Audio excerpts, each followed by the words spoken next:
Hey everybody, I'm here with a quick story on Mia Thornton. Last night on The Real Housewives of Potomac, they dealt with a serious subject that unfortunately happens to too many people and happens way too often. And that subject was SA. So shout out to Karen Huger from The Real Housewives of Potomac, who is a part of an organization that helps individuals navigate through said situation. And that organization is called PAVE. PAVE. Now, Mia told the story of why she's probably really pissed at Jacqueline and treats Jacqueline a certain way. And Jacqueline is her bestie, or used to be ex besties. I mean, they kind of navigating that road to becoming friends again, because I have seen them do things via their Instagram in recent times. But she said probably unconsciously why she has issues with Jacqueline is because at one time, when her and Jacqueline, were really good friends growing up.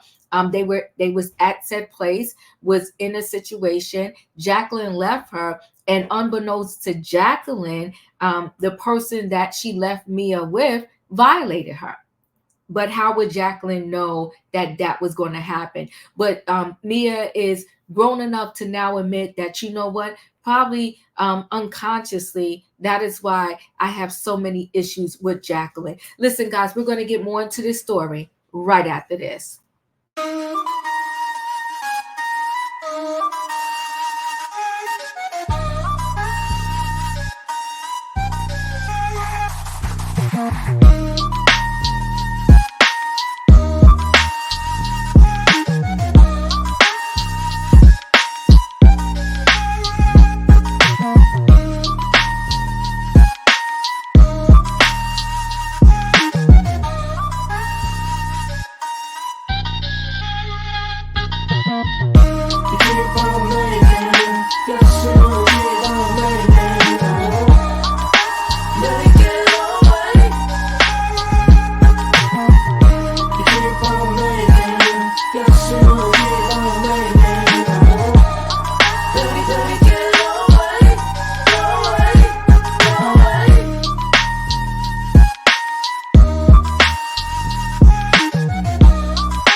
All right, guys, let me go ahead and share screen so we can get right into this story. So, Real Housewives of Potomac star Mia Thornton breaks down after stating she was SA when she was younger. She said, I couldn't get out. And unfortunately, this happens way too often to too many people. Reality star Mia Thornton gets emotional, recalling when she was SA on Sunday night's episode of The Real Housewives of Potomac. And by the way, I will be recapping Sunday's episode, 8 p.m. Eastern Standard Time on my channel tonight. During her co-star Karen Huger's luncheon for promoting awareness, victim empowerment, PAVE, an organization which empowers our victims, Thornton 39 went to the bathroom in tears because the event was triggering to her. It's my coping mechanism to get the F out when stuff's uncomfortable. And unfortunately, that day I couldn't get out, she told her co-star Ashley Darby, who rushed to the restroom to console her. It's just like, why didn't you just leave? Why did you put yourself in that situation?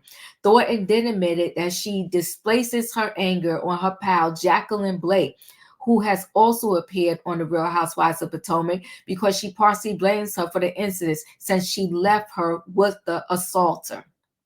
I know I'm a effed up friend to her because of it.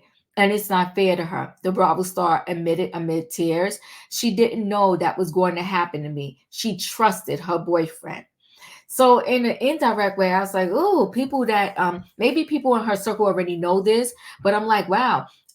If people didn't know, they could probably go back in time and said, okay, who was Jacqueline's boyfriend at that time? And oh my God, that person violated Mia. So Mia then recalled that when Blake returned to check on her the day after the assault occurred, she was so scared and told her, Mia, what happened to you? Because Jacqueline did leave me that night. And because of the sequence of events that happened once she left, I think over the years, I wanted to forgive her. When I look back, I probably have always been a little meaner to her because of it. The Real Housewives of Potomac star, who recently split from her estranged husband, Gordon Thornton, said in a confessional interview, that doesn't make it right. It's just an emotional thing that I think a lot of people do when you don't even realize it until we look back and we see it. Darby, 35, was then seen embracing Mia, who told her friend in response, "We're going to be okay." Earlier in the emotional episode, Darby shared that she too has had her own experiences with SA, with hers being at the hands of a family member. Adding in a confessional interview, "The saddest thing is to know that it's happening now. It's so prevalent. It's heartbreaking." Real Housewives of Potomac star Robin Dixon also shared that she had an experience when she was a teen, saying she was unable to give consent and didn't really realize at the time the severity of what happened. And I just personally think that the way we show up in relationships, if something like this has happened to you, is probably an impact, kind of lingering on as to the way, maybe not want to break away from somebody. And Robin's instance, it's like, okay, an incident probably happened before Juan. She met Juan. She became so close and comfortable to him. He's her safe space that she can't imagine life without him, and maybe being in another relationship and trying to trust someone with her mind, body, and soul, right? So Hugo, who hosted a powerful fundraiser, was one of the first women on the cast to speak openly about these issues. In 2017, she told Page Six exclusively she was AR'd at the age of 19 after a date went totally off the rails.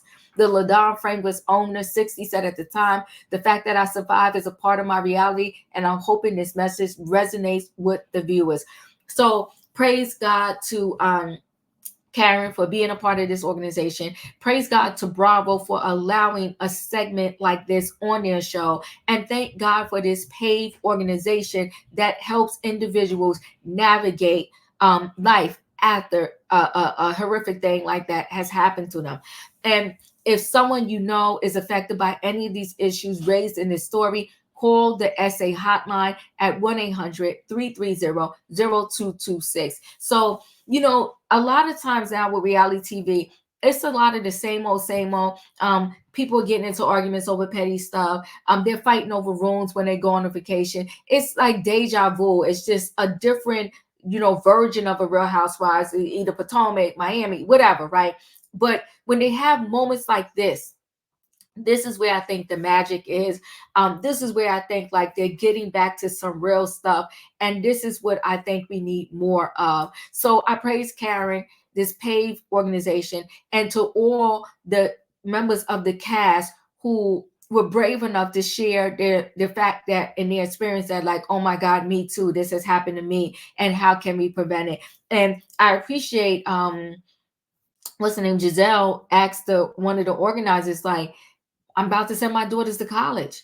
How can I help them avoid this?" And I was grateful to the woman who said, like, we can't live in fear, but we all have our instinct and we need to listen to it.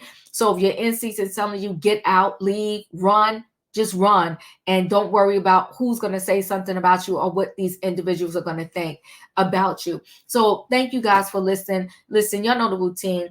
If you're not a subscriber, subscribe, hit the notification bell so that every time I upload a video, you will be notified. If you are a subscriber, welcome back. Everybody, thanks for watching. Don't forget, hit the like button, chat with me in the comments, and when I get an opportunity, I will chat back. I'll see you on the next video, or maybe I'll see you tonight when I do my live. Thanks for watching. I'll see you soon.